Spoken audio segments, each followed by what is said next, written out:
Good morning, children. Today I am going to revise the remaining topics of the chapter, the Indian Constitution.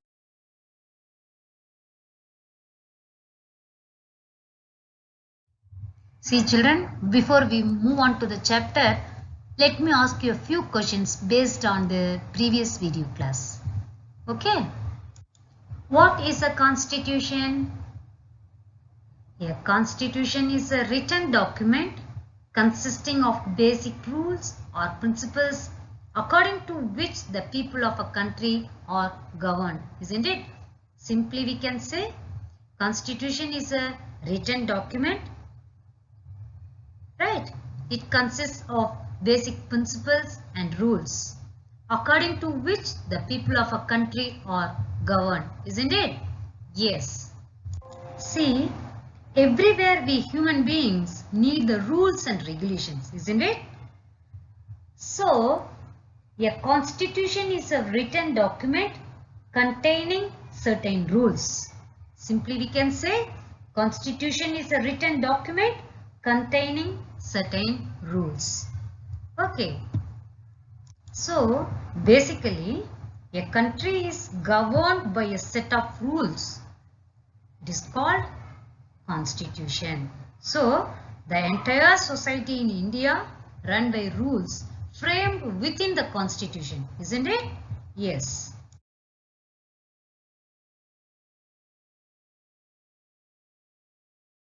Children, so far we have studied about what is a constitution, why does a country need a constitution, and we saw the Indian Constituent Assembly, isn't it? Yes.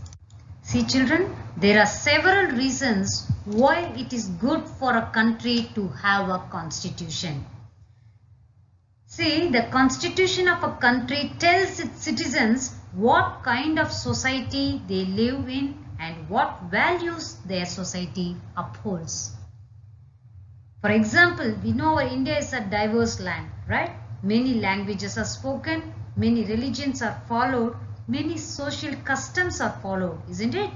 So, our constitution tells its citizens that India is a land of unity in diversity and tells the values of our multicultural society. In fact, our constitution's preamble shows that India is a secular state, isn't it? Yes. Like that, a country's constitution shows to their citizens what kind of society they live in. Simply we can say a constitution tells the fundamental nature of our society. Okay. And also it tells the citizens what type of government they have, right? For example, India is a democratic country, but Saudi Arabia is a monarchical government, right? And also it defines the powers of the government so that the government cannot misuse its authority. So, the first purpose of the constitution is tells the fundamental nature of our society, and the second purpose of the constitution is to define the nature of a country's political system. Okay. See, in countries that have adopted a democratic form of government, the constitution lays out certain important guidelines, some important principles, some important rules that govern decision making within these societies. For example, India is a democratic country, right? Okay, children, what is democracy? Democracy is a form of government in which people choose their leaders so that they can exercise power responsibly on our behalf, right? Then what do you understand by monarchy? Monarchy is a form of government in which final authority rested with the king, isn't it? Yes. And also we saw about the Nepal's interim government and the interim constitution, right? And another important function that a constitution plays in a democracy is to ensure that a dominant group does not use its power against other less powerful people or groups. Okay. So children, what is a constitution? A constitution is a written document containing certain rules, isn't it? And also it serves several purposes, right? The first purpose of the constitution is it tells the fundamental nature of our society is, right? Then second important purpose of a constitution is to define the nature of a country's political system, right? Then it ensures that a dominant group does not use its power against other less powerful people or groups. Okay.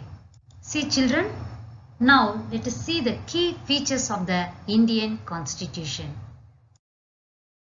Children, before I am going to tell about the federalism, let me recall about the Indian Constituent Assembly.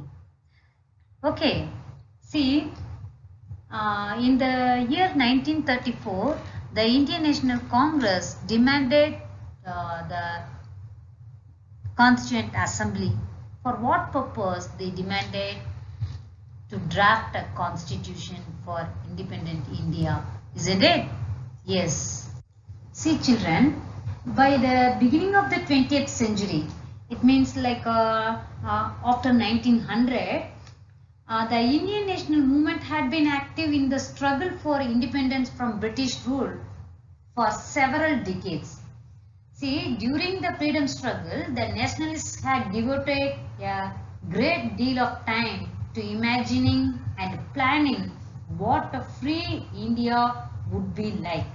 Because under the British, they had been forced to obey their rules, isn't it? So, experience of authoritarian rule made our leaders think about democracy. Because already I have told you what is democracy, right? What is democracy? Democracy is a form of government in which we choose our leaders, right? So that they can exercise power responsibly on our behalf, isn't it? So, experience of authoritarian rule, it means British rule, made our leaders think about democracy. They wanted each and every individual to enjoy equal opportunities. What did they think? They wanted each and every individual to enjoy equal opportunities. So that when we got independence, what kind of government system should exist? Our leaders started thinking because we had a very, very terrific bad experience from British, isn't it? They dominated us like anything. They suppressed us. So, leaders felt this is exactly not what should happen. Once if we get independent, all our people should enjoy individual freedom. That's why they invented or they thought democracy is the best way. So they wanted each and every individual to enjoy equal opportunity because they had very, very bad experience from the previous authoritarian rule of British, isn't it? So our Constituent Assembly was set up in 1946 with around 300 members. Do you remember children? How much time it took to prepare our constitution? Nearly 3 years. Who is known as the father of the Indian Constitution? Dr. B.R. Ambedkar, right? Dr. B.R. Ambedkar is known as the father of the Indian Constitution. See children, we know very well India has so many religions, so many different diverse kind of people. So, if you need to create rules for different subsets of societies, imagine how much you should think. So, accommodate everyone in the constitution. That's why it took so much of time. And our constitution, even today, is considered to be one of the best constitutions of the world. Right? And who was the president of the Constituent Assembly? Dr. Rajendra Prasad. Right? See children, now we are going to see about the key features of the Indian Constitution. Already we have studied this, right? So let me ask you a question. What are the key features of the Indian Constitution? Federalism, then the parliamentary form of government, yes, then separation of powers, right? Then fundamental rights, at last secularism, right? These are the key features of the Indian Constitution, right? We will see it one by one. What do you mean by federalism? What do you mean by federalism? Already I have told you. The word federalism refers to the existence of more than one level of government, right? So what do you mean by federalism? The word federalism refers to the existence of more than one level of government, right? Actually, our constitution has provided for a federal form of government, right? This means that we have government at the state level and at the center, then Panchayat Raj is the third tier of government, right? So, how many levels of government we have? 3 levels of government. What are they? State level, central level, it is also known as union government, then Panchayat Raj at the village level. Okay, so Panchayat Raj is the third tier of government. So 3 levels of government. That's why India is a federalism. India is following federalism. Why? Because here existence of more than one level of government. What are the other 2 levels of government? State level, then village Panchayat Raj. So center, state and Panchayat Raj, village level government. These are the 3 levels of government in India, functioning in India, right? So the word federalism refers to the existence of more than one level of government. So our constitution has provided for a federal form of government. It means we have government at the center, state, then Panchayat Raj is the third tier of government. Right? See children, including all India, including all its states, 28 states and 9 union territories right now, right? Because Jammu and Kashmir was divided into 2 union territories recently. So that now 9 union territories, we have 28 states. So India, including all its states, is governed by one central government. It is also known as the union government. So in matters of national importance, union government will take care, right? Union government will make laws. However, every state has its special needs. Every state has its own special needs, right? See, we know ours is a very big country, right? Our people are very diverse. So, we cannot have a common need, isn't it? So, every state has its own special needs. And it's not possible for the union government to take care of all these needs, right?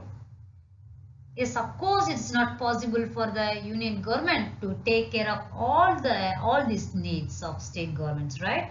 So, we have government at the state level as well. The state government's job is to make and give effect to laws that meet the special needs of the state. Yeah, what is the duty of the state government? Their job is to make and give effect the laws to meet the special needs of the state. Simply we can say the state government should take care of their people. Such a system of government in which individual states have control over their own affairs but are controlled by central government in matters of national importance. Right? So, there is separation of powers between the union government and the state governments. See, the union government union list, the constitution divides the power between the union government and the state governments. So, the constitution contains 3 lists of subjects. Here subjects means not Tamil, English, physics. Subjects means, here subject means thing that is being discussed. For example, department wise the departments here, see for example defense, foreign affairs, right? That what else? Railway, telecommunication, economy. Okay, these are some examples of union list subjects. Okay. See, if we take the defense, only the central government can pass laws concerning it. At the same time, the state list, for example, police, public health and sanitation, on which the state governments make laws. And also the concurrent list on which the union and state governments, for example, education, forestry, these are some examples of concurrent list subjects. So, on which the union and state governments share the power to make laws. So, how many lists are in the constitution? Our constitution contains 3 lists of subjects. What are they? Union list, state list and concurrent list. Got it? So, all persons in India are governed by laws and policies made by each of these levels of government. What are these levels of government? Union government, state government and Panchayat Raj at the village level. Okay. So, all persons in India are governed by laws and policies made by each of these levels of government. Got it? So, what do you mean by federalism? Federalism refers to the existence of more than one level of government. Got it? What are the 3 levels of government in India? Central level means union government and state governments, then village, Panchayat Raj at village level. So these are the 3 levels of government and India has 3-tier system. Okay.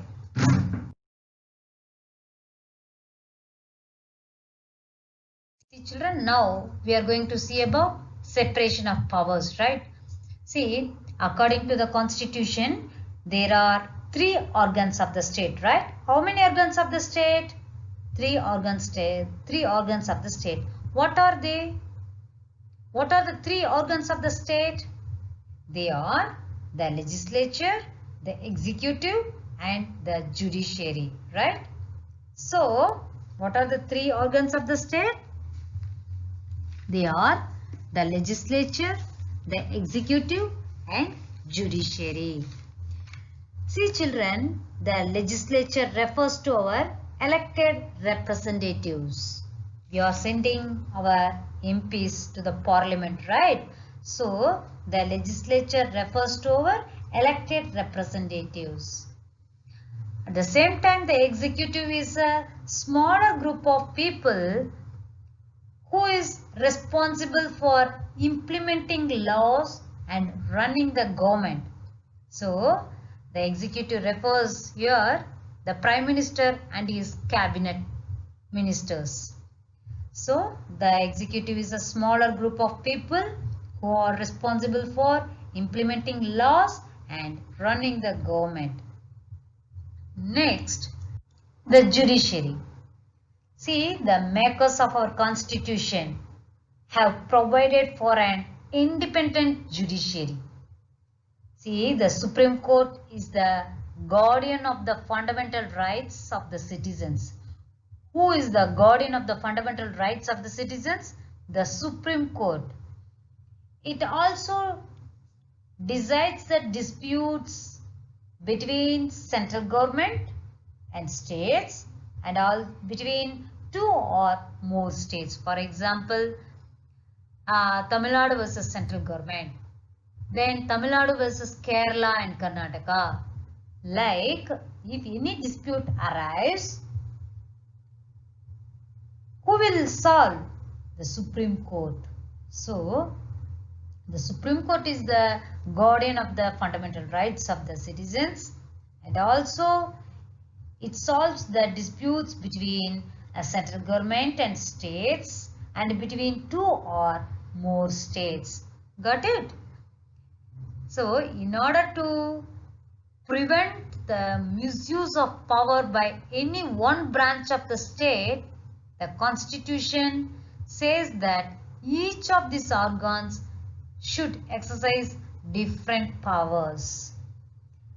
So, through this, each organ acts as a check on the other organs of the state, so that this ensures the balance of power between all three organs. Okay?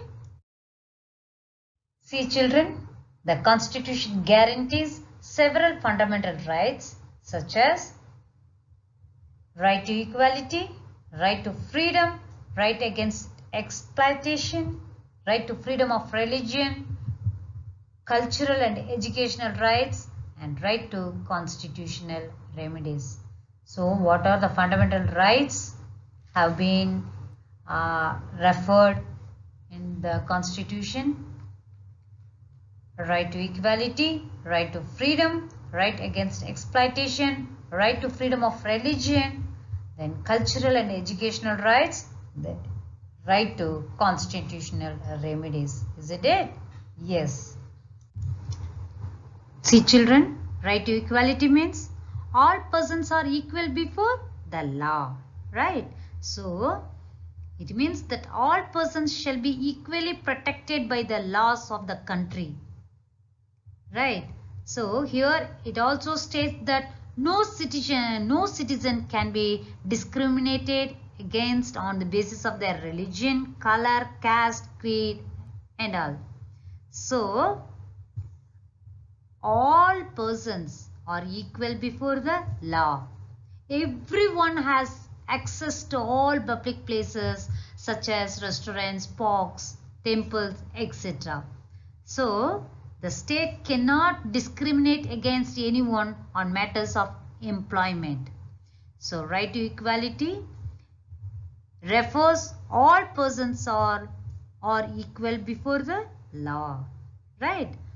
Then, right to freedom. Already we have seen everyone has the right to freedom of speech and expressions. Yes, now we are having freedom of speech. We are having freedom of expression. Then the right to move freely and reside in any part of the country. Yes, we can basically if you are Tamilian also we can go to North India and any place wherever we get a job opportunity we can stay, we can reside over there. So the right to move freely and reside in any part of the country, and the right to practice any profession, occupation or business. Yes, we have right to choose our profession. What we want to do, we can do. We can practice it. Got it? So everyone has the right to freedom of speech and expressions. At the same time, the right to move freely and reside in any part of the country, and the right to practice any profession, occupation or business. Next, right against exploitation. See, everyone has the right to freedom of speech and expressions. At the same time, the Indian Constitution prohibits trafficking, human trafficking, child labor and children working under 14 years of age.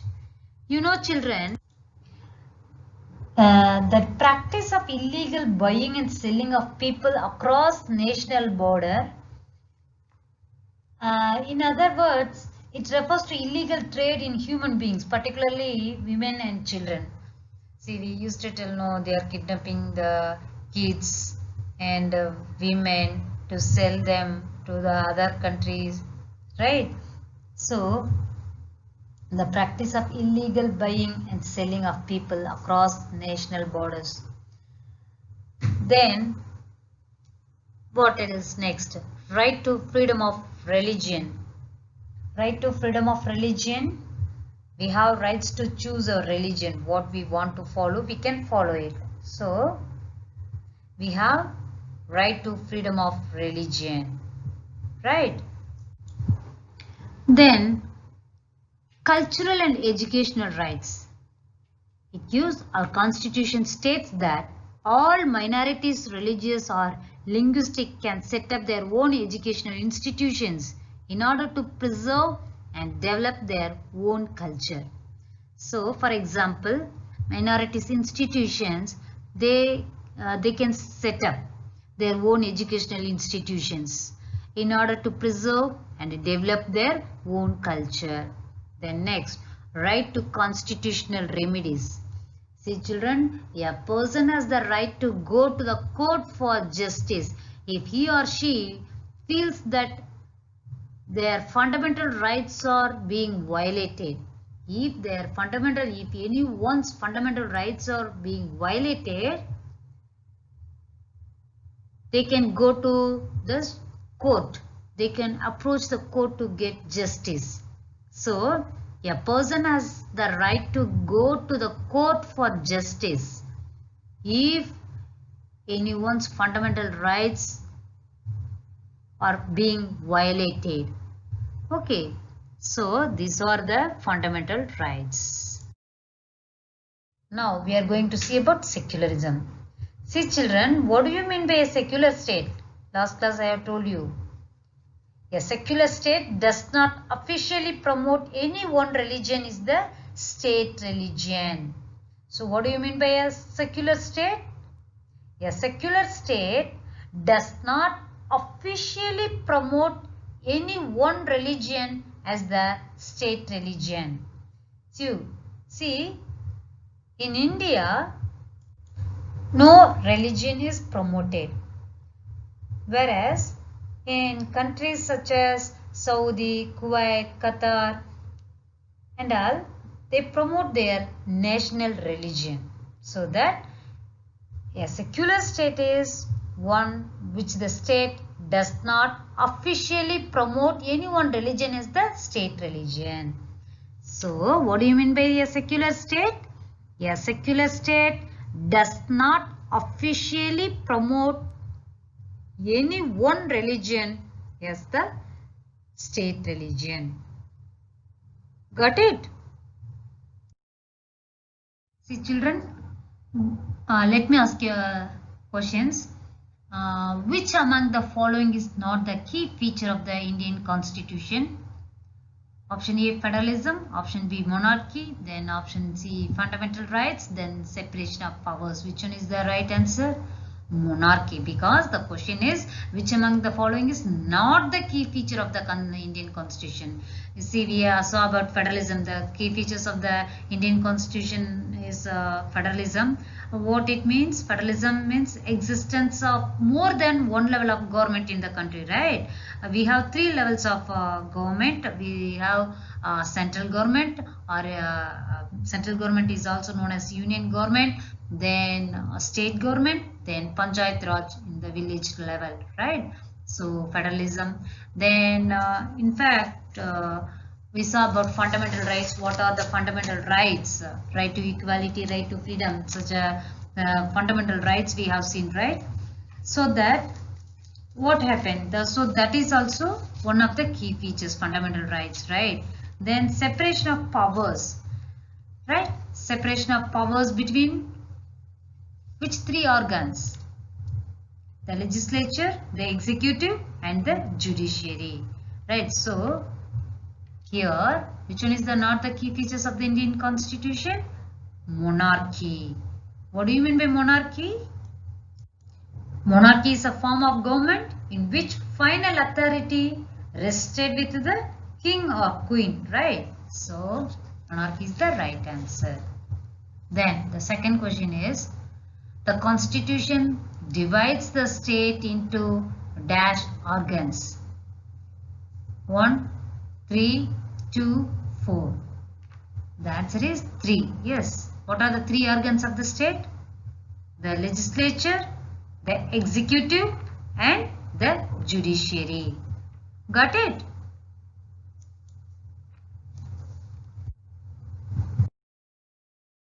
Third question is, every state in India enjoys power and works under the either monarchy, option B, central government, or dictatorship, and none of this. See, every state in India enjoys power and works under the central government. Yes, we are 28 states and 9 union territories enjoy power and works under the central government, right?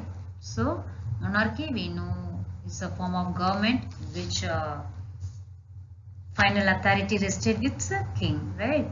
Then dictatorship we know very well, the leader, the power rested with the leader. Then what else? None of this. No, central government is the right answer. Next, which right guarantees equality to every person before law? Of course, right to equality, right? Right to freedom, we have right to freedom of speech and freedom of expression, right? And cultural and educational rights we have, but right to equality guarantees equality to every person before law. Got it? The fifth question, which of the following is not an organ of the government? What are the three organs of the government? We have seen it. What are they? Legislature, judiciary, and executive. Here the option, which one is the right answer? Marxism, because it is not an organ of government. Actually, it is a political philosophy. So that legislature creates a law, then executive passes and implements the law, and judiciary take care of the law, right? So these are the three organs of the government, three organs of the state. What are the three organs of the state? They are three, a state has three organs of this, three organs. What are they? Legislature, executive, and judiciary. These are the three organs of the state. Got it? Then, who was known as the father of the Indian Constitution? Mahatma Gandhi ji, Jawaharlal Nehru, Dr. B.R. Ambedkar, then Lala Lajpati Rai. Which one is the right answer? Dr. B.R. Ambedkar. Right? See, seventh question. This right prohibits trafficking, forced labor, and child labor. See, children, right to constitution, option A, right to constitutional remedies, option B, cultural and educational rights, and option C, right to freedom of religion. Then option D, right against exploitation. See, already we have seen about the fundamental rights mentioned in the constitution, right? In that right, we saw about right to constitutional remedies. In that, actually a person has the right to go to the court to get justice when they feel their fundamental rights their fundamental rights are being violated. So, right to constitutional remedies, a person has the right to go to the court for justice if he or she feels that his or her fundamental rights are being violated. So that is right to constitutional remedies. Then cultural and educational rights. See, our constitution states that all minorities, religious or linguistic, can set up their own educational institutions in order to preserve and develop their own culture. So, cultural and educational rights states that all minorities or religious and linguistic can set up their own educational institutions for what? In order to preserve and develop their own culture. Okay, fine. Next, right to freedom of religion. Already we have seen it. In that everyone has the right to enjoy religious freedom. Whatever they want, they can practice. So, right to freedom of religion has the right to enjoy religious freedom. Then option D, right against exploitation. See, the Indian Constitution prohibits trafficking, human trafficking, child labor and children working under 14 years of age. So, right against, already I have explained you about human trafficking, right? What is human trafficking? The practice of illegal buying and selling of people across national borders. In other words, it refers to illegal trade in human beings, particularly women and children. So, which one is the right answer? The right answer is right against exploitation, because this fundamental right prohibits trafficking, trafficking, okay, forced labor and child labor. Child labor, the children under the age of, the children working under 14 years of age, banned by the constitution. Which right prohibits this child labor and forced labor, human trafficking? Right against exploitation. Okay. Next, we will see about fill in the blanks. Okay, the first question. Dash means state being equal in all respects. Of course, equality. Yes, equality means being equal in all respects. Then an agreement of all the people on an issue is called consensus, right? Consensus means common agreement. In the modern countries, common agreement is in written format.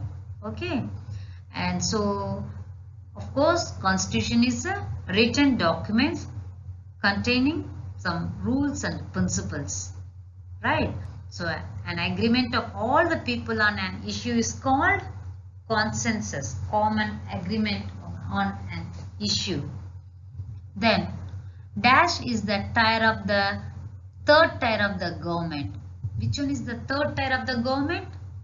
Panchayat Raj, that is village level. Central level, state level we have government, and the local Panchayat Raj, village level Panchayat Raj is the third tier of the government.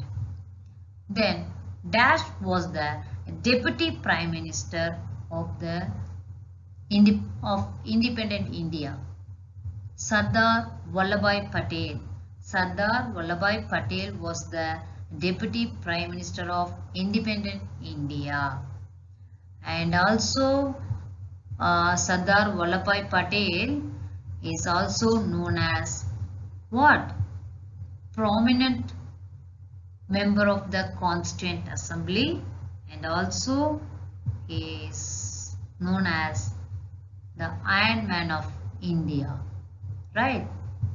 Then dash was the president of the Constituent Assembly. Dr. Rajendra Prasad was the president of the Constituent Assembly, right? And who was the first president of the independent India? Of course, Dr. Rajendra Prasad. So Dr. Rajendra Prasad was the president of the Constituent Assembly, and also he was the first president of the independent India. Then, what are the three organs of government? The three organs of government are legislature, executive, and judiciary. Isn't it? Yes.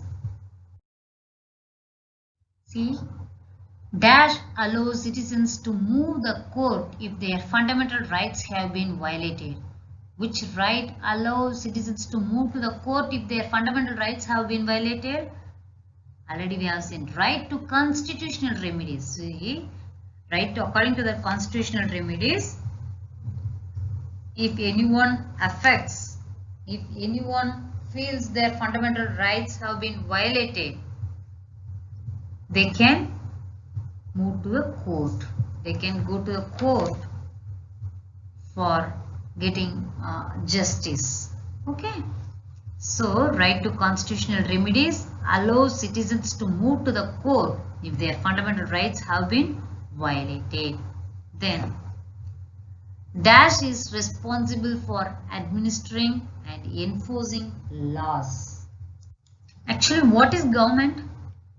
Government is a body that governs the people, that provides facilities for the people, that enacts rules and regulations for the welfare of the people. So, the government is responsible for administering and enforcing laws. Got it? Okay, next we will see about true or false. In 1934, the Indian National Congress made the demand for a General Assembly. True or false? Of course false, because in 1934, the Indian National Congress made the demand for a Constituent Assembly to draft an Indian Constitution, right? So, that is false. Okay, next. Our Constitution guarantees rights of majorities against the minority. Of course, false, because our Constitution does not allow what? Majority dominates minority. So, our Constitution guarantees rights of majority against the minority, and the answer is false. The Constitution comprises the section called Directive Principles of State Policy. Yes, true, because the Constitution comprises the section called Directive Principles of State Policy. It is a guidelines. It is the guidelines to the states. So, the Directive Principles of State Policy comprises the Constitution comprises the section called Directive Principles of State Policy is true. Yes, the Constitution comprises the section called Directive Principles of State Policy. True. Next, the Constitution of India guarantees universal adult suffrage for all citizens. Yes, of course, true. Whoever attains 18 years, irrespective of creed, color, gender, they can vote. So, the Constitution of India guarantees universal adult suffrage or universal adult franchise for all citizens. True. Then Jawaharlal Nehru drafted the Constitution. False, of course, because who is the chairperson of the drafting committee? Who was the chairman of the drafting committee of the Constituent Assembly? Dr. B.R. Ambedkar, right? So Jawaharlal Nehru drafted the Constitution. Is that right or false? Sorry, true or false? False, right? So children, I hope you all understood this chapter clearly, right? Thank you.